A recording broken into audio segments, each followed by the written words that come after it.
ओम शांति। हम सभी सुन रहे हैं नवयुग निर्माता बुक से। और अभी मैं जो पढ़ रही हूँ, हमारे आदरणीय भ्राता जी जगदीश भाई जी, जो उन्होंने कहा हुआ है और इस बुक में जो लिखा गया है वो अभी मैं पढ़ रही हूँ। तो हेडिंग है, ऐसे मिला मुझे साहित्य लिखने का वरदान। भ्राता जी कह रहे हैं जगदीश भाई जी कि ऐसे मिला मुझे साहित्य लिखने का वरदान। जब मैं पहली बार मधुबन में आया था तब यह ईश्वरीय विश्वविद्यालय पांडव भवन में नहीं था, ब्रुज कोठी में था। जिस कमरे में मैं ठहरा हुआ था उसमें और 3-4 भाई थे, क्योंकि कमरा बड़ा था। रात्रि की क्लास समाप्त होने के बाद हम लोग विश्राम करने के लिए अपने अपने कमरे में जा रहे थे। तो उतने में बाबा ने कहा, बच्चे, भारत के राष्ट्रपति को एक चिट्ठी लिखनी है। आप लोगों ने अनुभव किया है कि शिव बाबा निराकार प्रजापिता ब्रह्मा के साकार तन में प्रवेश कर कैसे नई सृष्टि की स्थापना कर रहे हैं। आप उनको निमंत्रण दो कि आप भी इसको जानकर अपना पूरा वर्षा लो, अब नहीं तो कभी नहीं। ऐसा एक पत्र उनको लिखना है, अंग्रेजी में भी और हिंदी में भी। उसको पढ़कर वे यहाँ आए और बाप से मिले और अपना जन्म सिद्ध अधिकार प्राप्त करे। बाबा ने यह आदेश दिया और पूछा कि कौन कौन लिखेंगे। मैंने भी हाथ उठाया कि मैं लिखूंगा। हाथ उठाने वालों में हमारे कमरे वाले भी थे। उनमें एक बहुत बड़ी कंपनी के जनरल मैनेजर थे। उनका काम था करस्पॉन्डेंस अर्थात पत्र व्यवहार का। करस्पॉन्डेंस बहुत बड़ी चीज होती है किसी भी व्यवसाय में। दूसरे एक सांसद थे, तीसरे किसी विश्वविद्यालय के प्राध्यापक थे, चौथे एक किसी ऑफिस के सुपरिटेंडेंट अधीक्षक थे। इन लोगों ने भी हाथ उठाया। बाबा ने कहा, हाँ बच्चे, आज लिख देना, कल सुबह दिखा देना। ऐसे तो संसार में इतने अच्छे अच्छे लेखक हैं, वे लिखते हैं तो लाखों की संख्या में पुस्तकें बिकती है, लोग पढ़ते हैं और उन्हें पुरस्कार भी मिलते हैं। मैं वैसे तो लेखक नहीं था, लेकिन पढ़ने वालों को स्पष्ट रूप से समझ में आने जैसा कुछ लिख सकता था। जब बाबा ने कहा लिखने के लिए, तो मेरा भी मन हुआ कि चलो, बाबा की सेवा हो सकती है तो मैं भी लिख दूं। हुआ यह कि जब हम कमरे में गए तो बत्ती बुझ गई। उन दिनों सुबह की क्लास 4:30 बजे होती थी। 4 से 4:30 बजे तक योग होता था। उसके बाद मम्मा आती थी, वाणी चलाती थी और उसके बाद बाबा आते थे, मुरली सुनाते थे। सुबह तो नहाने धोने क्लास में जाने का समय होता था। यही समय माना रात का था लिखने का। जब बत्ती बुझ गई तो कैसे लिखे। हमारे कमरे में और जो भी लिखने वाले थे सब सोचने लगे कि बत्ती नहीं तो लिखे कैसे। अब अंधेरा हो गया, चलो सो जाते हैं, कल देखेंगे। अगर बाबा पूछेंगे तो कह देंगे कि बाबा अंधेरा हो गया था। मैंने ठान लिया कि मुझे लिखना है जरूर, क्योंकि यह सदगुरु की आज्ञा है। मैंने सोचा कि मेरे लिए तो यह बाबा का पहला आदेश है। सतगुरु कह दीजिए, शिक्षक कह दीजिए, पिता कह दीजिए, उनका यह मेरे प्रति पहला फरमान है। यदि हम कहेंगे कि हम नहीं करेंगे तो यह अवज्ञा करने की आदत पड़ जाएगी। शिव बाबा तो त्रिकालदर्शी हैं, उनको मालूम रहा होगा कि लाइट चली जाएगी। उसके बावजूद भी उन्होंने कहा है कि कल लिख लाना, अतः मैं तो लिख कर ले जाऊंगा। अन्य भाई लोग मेरा मजाक उड़ाए कि यह अंधेरे में कैसे लिखेगा, इसकी आंखें कोई बिल्ली की आंखें है क्या जो अंधेरे में भी देख पाएगा। वे आपस में मेरे ऊपर अट्टहास करने लगे, हाँ हाँ करने लगे। मैंने सोचा ठीक है, अपना अपना विचार है, मैं तो लिख डालूंगा कैसे भी करके। उन दिनों वहां की जमीन ठीक नहीं थी, ऊंच नीच थी, इसीलिए विश्व रतन दादा ने मुझे एक टॉर्च दी थी। मैंने सोचा कि टॉर्च ऑन करके लिख दूं। टॉर्च ऑन की तो वो भी ऐसी ही थी। रोशनी इतनी कम थी कि उसमें लिखना संभव नहीं था। जब टॉर्च ऑन की तब उस पर भी वे हंस पड़े कि यह समय व्यर्थ कर रहा है। मैंने कहा, भाई मैं तो लिखूंगा जरूर। फिर मैंने बाहर देखा तो नीचे रोड पर स्ट्रीट लाइट जल रही थी। मैंने सोचा कि वहां जाकर लिख लूं। जैसे आज कड़ाके की सर्दी है, वैसे उन दिनों में भी कड़ाके की सर्दी थी, लगभग यही दिन थे। वहाँ जाकर मैंने पहली हिंदी में लिखा, उसको पढ़ा, ठीक किया, फिर उसको दोबारा लिखा एक अच्छे कागज पर, क्योंकि शिव बाबा को दिखाना है तो सबसे बड़ी अथॉरिटी है। फिर अंग्रेजी में लिखना शुरू किया। अंग्रेजी की शैली अलग होती है, एकदम 100% अनुवाद नहीं हो सकता है। उसको लिखकर फिर ठीक किया, उसको दोबारा अच्छे कागज पर लिखा। उतने में लगभग सुबह के 3 साढ़े 3 बज गए। जब मैं कमरे में गया तो गीत बज रहा था, जाग सजनिया जाग। तब जो सोए थे वे भाई भी उठ खड़े हो गए। उन्होंने देखा कि मैं नीचे से आ रहा हूँ। रात को उन्होंने देखा था कि ये नीचे जा रहा है। उस समय उन्होंने मना किया था। वे जानते थे कि इसने सारी रात सोया नहीं, रात भर लिख कर आया है। उन्होंने यह भी सोचा था कि बाबा तो वृद्ध आदमी है, वृद्ध आदमी बहुत सी बातें भूल जाते हैं। उन्होंने यह भी सोचा था कि पता नहीं कल सुबह बाबा पूछेंगे या नहीं पूछेंगे। यह बिना मतलब क्यों इतना सीरियस हो रहा है। कमरे में लाइट न होते हुए भी बाहर जाकर लिखने जा रहा है। उनके व्यवहार से मुझे ऐसा लगा कि उन्होंने बाबा को पहचाना नहीं है। जैसे बाबा कहते हैं कि मैं साधारण तन में आता हूँ, बहुत कम लोग हैं जो मुझे पहचानते हैं, उसी प्रकार मैं समझता हूँ कि उन्होंने साधारण तन को ही देखा, उनमें विराजमान सर्वशक्तिवान परमात्मा को नहीं पहचाना। थोड़े समय के बाद वे ज्ञान से चले गए।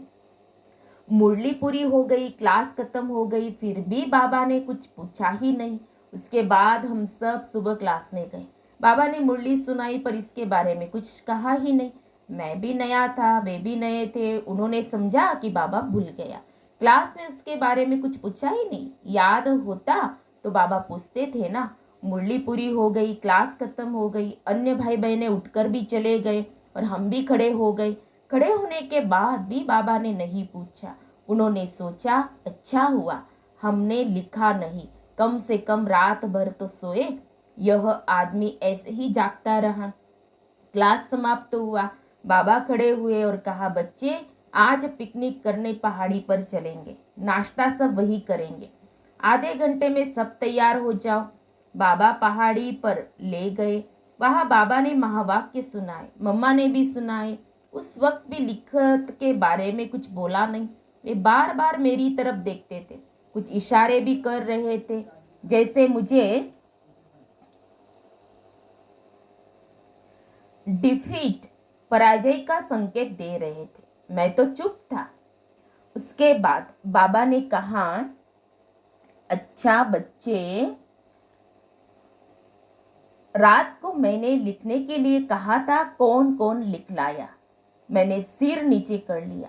शर्म आनी चाहिए थी उनको, आ गई मुझको। बेचारे वे शर्मिंदा तो हो गए।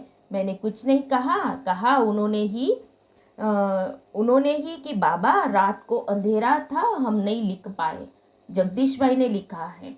बाबा के प्रति वो मेरा श्रद्धा का फूल था, वो मेरी विनम्र भावना थी। फिर बाबा ने मेरे से कहा, अच्छा बच्चे क्या लिख लाए हो, पढ़ो। मैंने पढ़ा। लेख इतना चमत्कारी नहीं था, साधारण ही था। सिर्फ जो कहना था उसको स्पष्ट रूप से कहा था। वो मेरा श्रद्धा का फूल था बाबा के प्रति, वो मेरी भावना थी बाबा के प्रति। उसमें कोई विशेष शैली चमत्कार नहीं था। बाबा की आज्ञा का पालन करने के लिए ही तो लिखा था। मैंने सुनाया, बाबा तो भोलानाथ है, बच्चों पर सब कुछ लुटाने वाला है। उसको अपने बच्चे को आगे बढ़ाना था तो अपने वरदानी महावाक्य बोला कि बच्चे, इस ईश्वरीय विश्वविद्यालय का साहित्य लिखने का बाबा आपको वरदान देता है। उसी दिन से बाबा ने मुझे कहा कि ईश्वरीय विश्वविद्यालय के ज्ञान को कहीं भी पेश करने के लिए मुख्य वक्ता आप ही हो। यह तो मेरे लिए एक आश्चर्य था, अजीब सी बात थी। मैंने ये सोचा भी नहीं था।